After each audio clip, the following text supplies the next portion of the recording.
ঈশ্বর সব দেখেন, ঈশ্বর আছেন। ঈশ্বর দেখেন আমাদের মানসিকতা, আমরা কতটা সত্য, আমরা কতটা অরিজিনাল, কতটা সত্যতার সঙ্গে, কতটা মানসিকতার সঙ্গে আমরা কাজ করছি।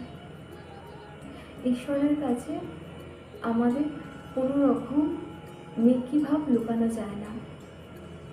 ঈশ্বরের কাছে আমাদের কোনো রকম বাহ্যিক ভাব লুকানো যায় না।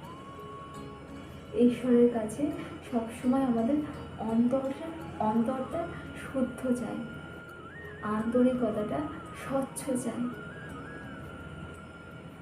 তখনই ঈশ্বরকে যদি আমরা ডাকতে না পারলেও ঈশ্বর ঠিক আমাদের কাছেই থাকেন, আমাদের প্রতিটা কথা শোনেন, বোঝেন, এমনকি সমস্ত আমাদের চাহিদা মিটিয়ে দিয়ে যায়, অভাব পূরণ করে দিয়ে যায়। ঈশ্বর আমাদের